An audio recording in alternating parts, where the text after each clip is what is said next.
tidak punya harta yang cukup untuk kebutuhan mereka, maka tidak ada kewajiban nafkah lagi bagi orang tua.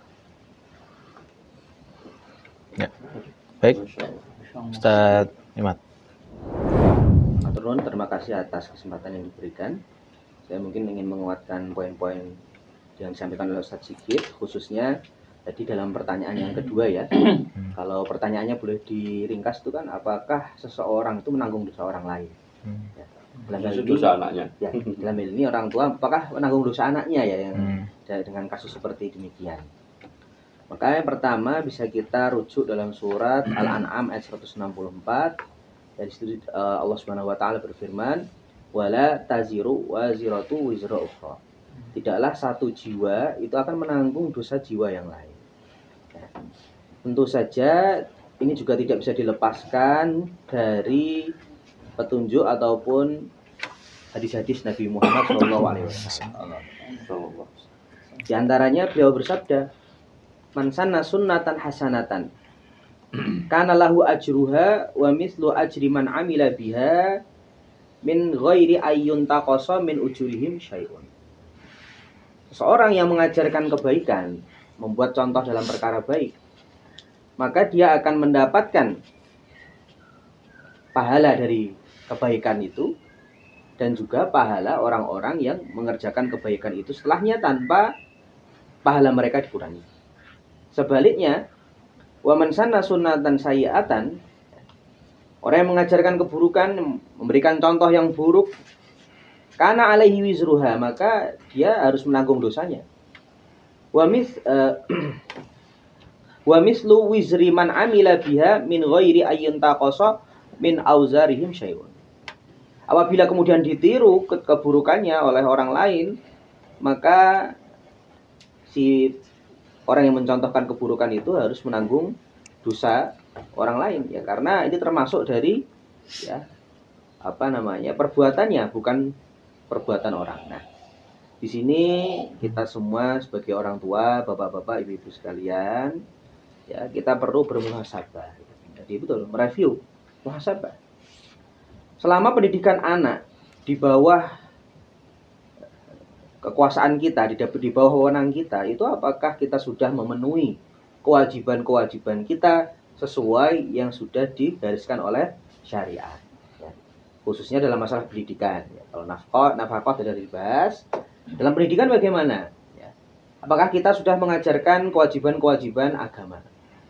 Apakah kita sudah memberikan pengertian-pengertian ya tentang keimanan, tentang akidah, tentang tauhid ya?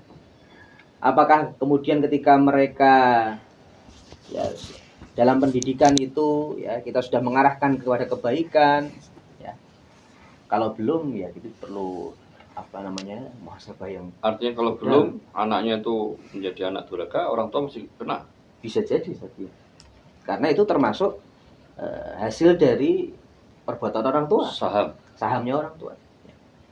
Sedangkan kalau baik ya insya Allah tidak, karena bukan dari orang tua. Kalau orang tua sudah memenuhi kewajiban, kalau sudah dipenuhi kewajiban-kewajibannya sebagai orang tua dalam masalah pendidikan, insya Allah tidak. Sedangkan bila belum, ya bisa jadi menanggung. Ya. Nah, bagaimana ini kemudian?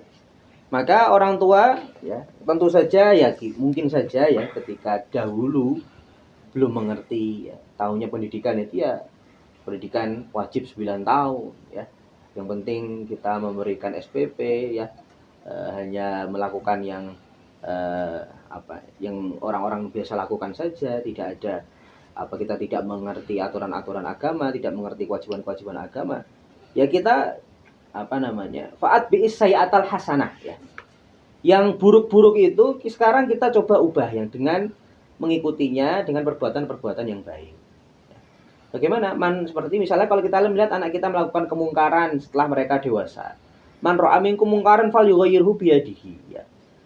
Kalau masih punya kuasa, kita bisa mengubah dengan kekuasaan kita. Tapi kan sekarang ya, karena kita tidak bisa ya fabilisanihi, maka kita coba ya.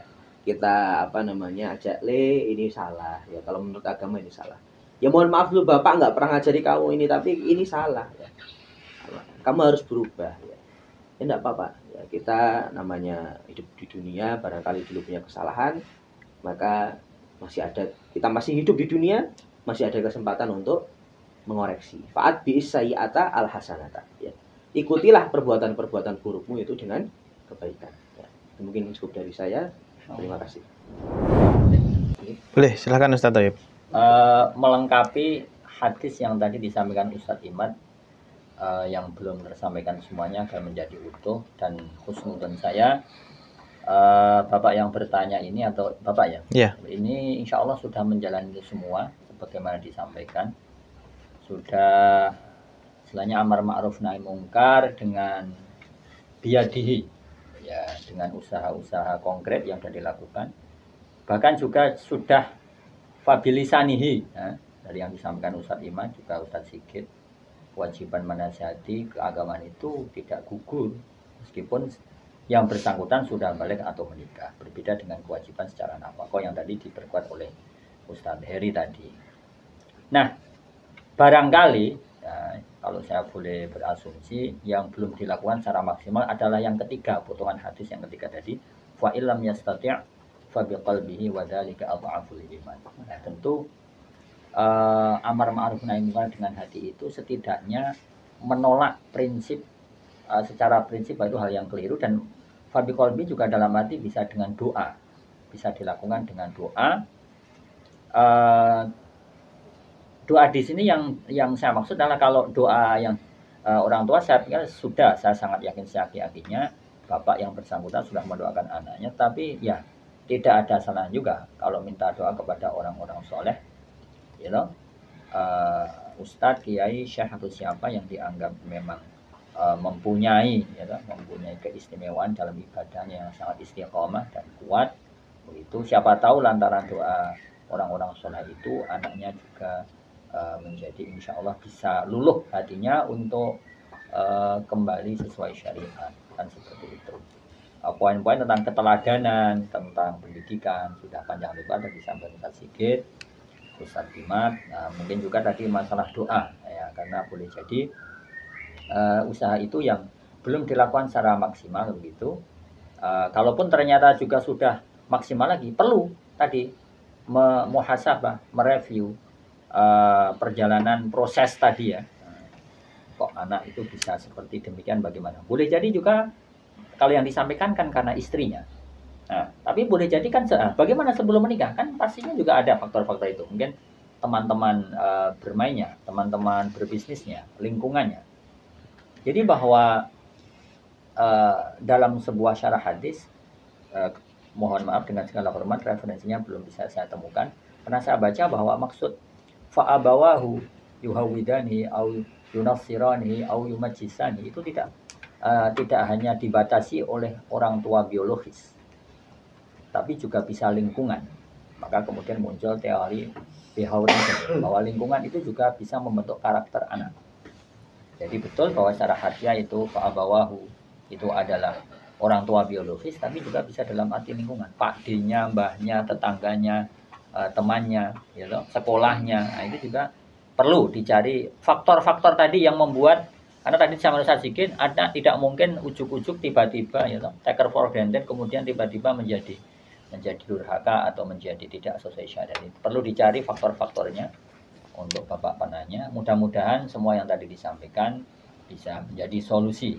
Adapun kalau apakah menjadi tanggung jawab, ya tentu tadi seperti disampaikan Ustadz Imad, kalau prinsipnya dalam pengertian dosa, kalau merasa sudah melaksanakan, ya memang tidak berasumsi seperti Nabi Nuh ya, tetapi ada hal-hal yang memang bisa dipertanyakan, pertanggungjawabkan.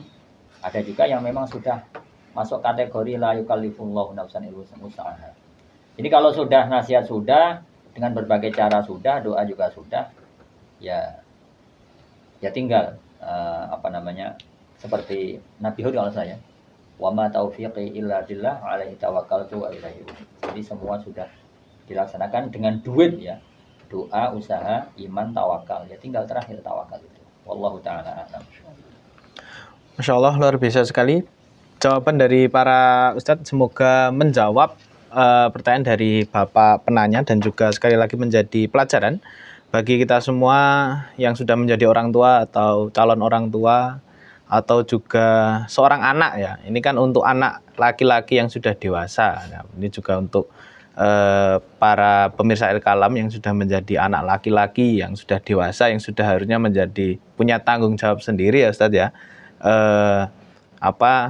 Ini bisa jadi kita ini menjadi alasan dosa bagi orang tua atau pahala bagi orang tua gitu. Seharusnya anak laki-laki yang sudah dewasa harusnya sudah bisa berpikir ya. Harusnya kita ketika orang tua sudah memberi nasihat, sudah memberi nafkah sebaik mungkin, nah, harusnya kita bisa menunaikan kebaikan yang sudah diajarkan oleh orang tua. Jangan malah menjadi anak yang durhaka begitu ya. Baik, terima kasih Ustadz atas jawabannya. Kita berlanjut di pertanyaan selanjutnya.